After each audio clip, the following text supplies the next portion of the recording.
r/NoSleep. Posted by u/Dwovar. My hometown has rules. Rule 3. Between my dad and Freddie Jiang I swore I'd never break a rule and it took. But that's not the only time I saw a rule breaker. Like I said, I hate this town, it kills the soul. I've gotten numb to the agonies visited on other people. Like the conservationists who rolled through town following a tagged group of bald eagles. I learned about the DDT poisoning of eggs in school, how the eggs broke when they sat on them. We warned them, over and over, every time they told us what they were doing. I got the distinct impression they thought we were one of those towns where you hear banjos and run. Squeal like a piggy and all that. They humored us on all the other rules, especially after the mayor threatened to run them out if they broke any. They must have really cared about those birds to put up with our dire warnings and strange looks. But they broke Rule 3. I'd been given $50 to keep an eye on them and be their town guide. I don't know why, at 12 and a half, Novia had decided it was a good job for me, but I think it had to do with the handsome IT guy.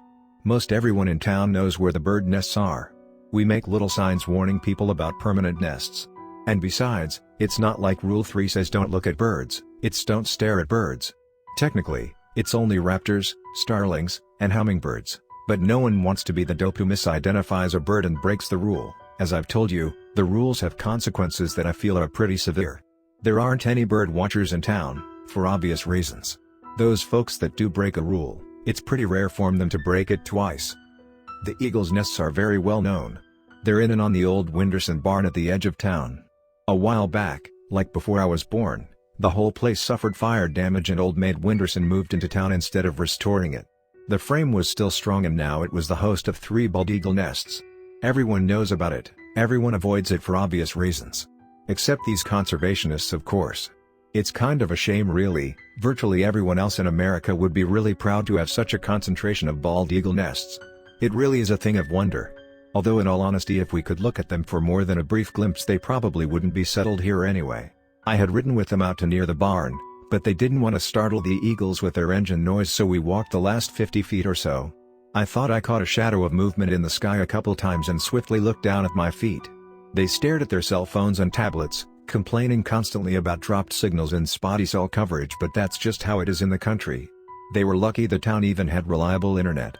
Nevertheless, handsome IT guy insisted the eagle they tagged was nesting nearby. I reminded them not to stare and elicited a subdued snickering and knowing glances between team members. I rolled my eyes. People are already dismissive enough of kids' warnings, so they'd begun to rub me the wrong way. Not that I wish they'd break a rule. Even though that may have been purely out of self-interest, after Freddie and Janasia scarred my innocent youth. The walkout was over uneven pasture, we'd gone over a cattle guard and through an electrified wire fence and now faced the vast country danger of cow patties and gopher holes. Cattle raising is not actually that common where we are, our town specifically. There's cattle all over Ohio. Because of the second son we get sometimes and the way it affects crops, people tend to farm instead. But old maid Winderson would collect quite a sum for grazing rights because the grass grew tall and green too.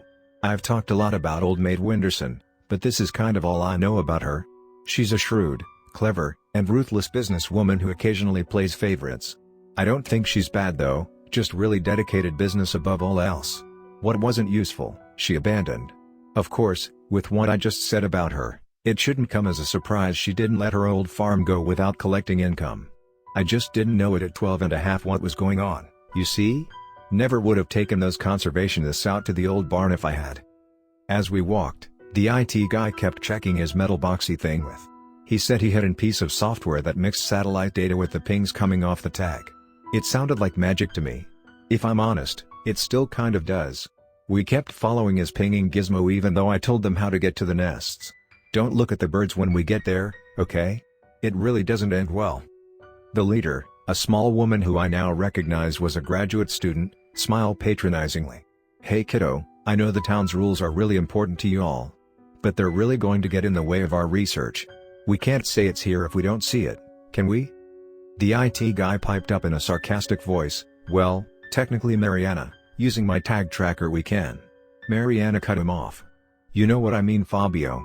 We could have taken the readings on the tag tracker back at the hotel, but if we don't visually confirm that it didn't just fall off here it doesn't count.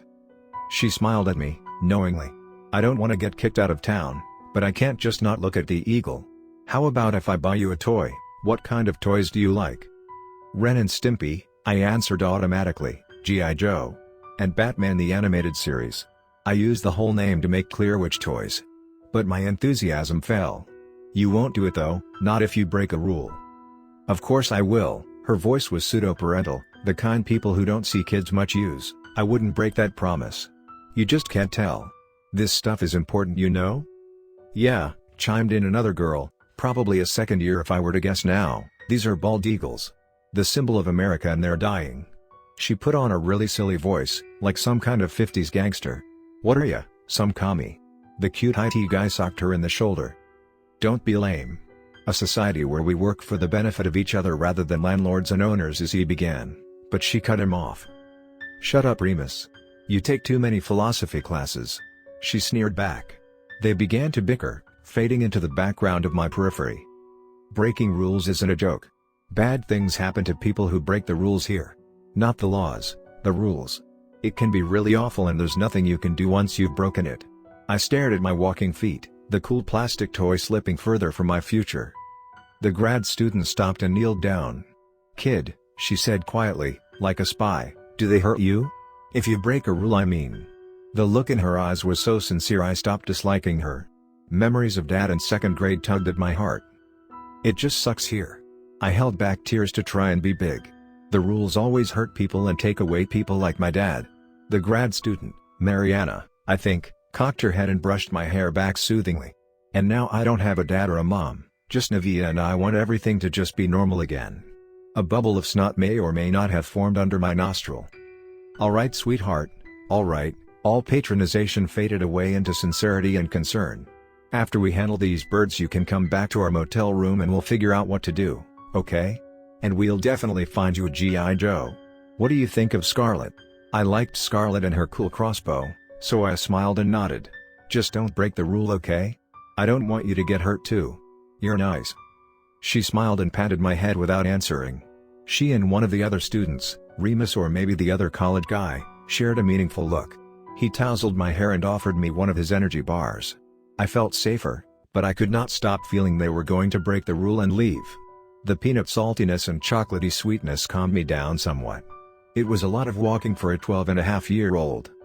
15 minutes after our heart-to-heart, the handsome IT guy got excited. The little blip on his gizmo was pinging its way towards us.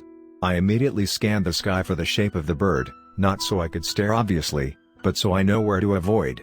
I saw the dark winged flapping while it was still tiny and immediately turned to face the conservationists. I reminded them of the rule again, but no one was listening, their concern over my plight temporarily forgotten. They were all staring at the approaching bird, congratulating each other and quietly whooping for joy. Looking back, I wish I'd timed it. Everyone would have appreciated knowing exactly how long you had to look to break the rule. I didn't know, so I don't know how long, except maybe 20-ish seconds. One by one the conservationists were knocked down as something struck their chest. I couldn't see anything, but I knew it had to be there. Small rips on their shirts implied talons, their frantic head jerking and hands swatting at nothing. Small gouges appeared on their hands and forearms. Blood was flowing freely from their wounds and dyeing their shirts and the grass below. I started crying, and knowing better than to look around, I kept my eyes focused on the conservation team. The handsome IT guy was first to shout in surprise, their reasoning briefly paralyzed by the suddenness of the attack. His left eye was crushed and yanked out by the same invisible force. Optic nerve and ophthalmic artery pulled to the breaking point. The snap was wet and heralded a chain reaction of others losing the fight. One by one, through all 6 people, eyes were yanked out, nerves and arteries snapped, and disappeared. Once the last one was lost, I went about bandaging their heads with the gauze I'd brought on the suspicion they wouldn't listen. A 12-and-a-half-year-old shouldn't be comfortable providing first aid for a lost eye. I found that out at college.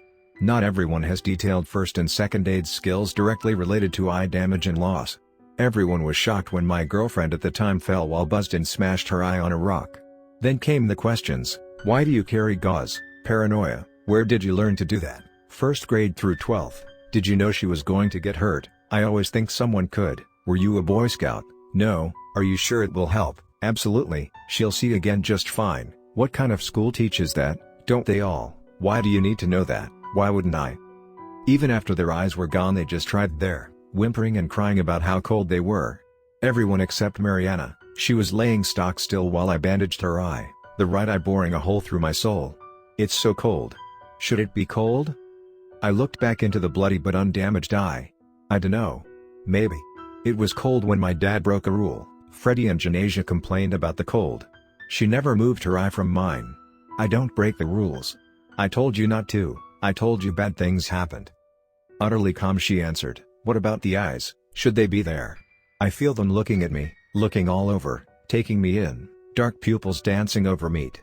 Hungry eyes, jealous eyes, desperate eyes. Spiteful, spiteful eyes. Why are there eyes? She snatched the collar of my new denim jacket, staining the faded blue-brown with her blood. I looked back in shock.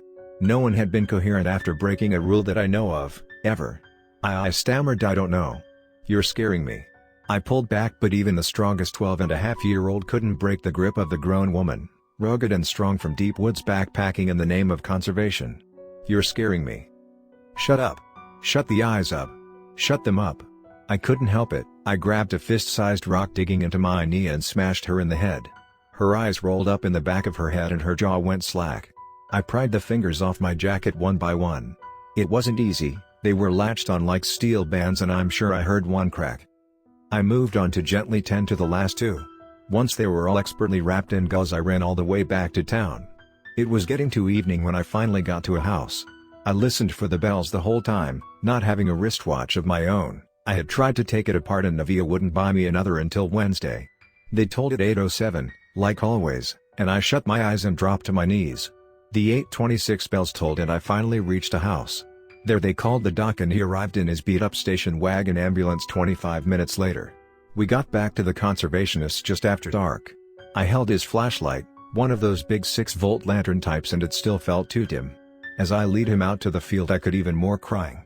We ran, stumbling over divots and stones until they came into view. One of them, the handsome mighty guy Remus, was dead. The eagles were sitting on his corpse pulling at the soft meat on his face.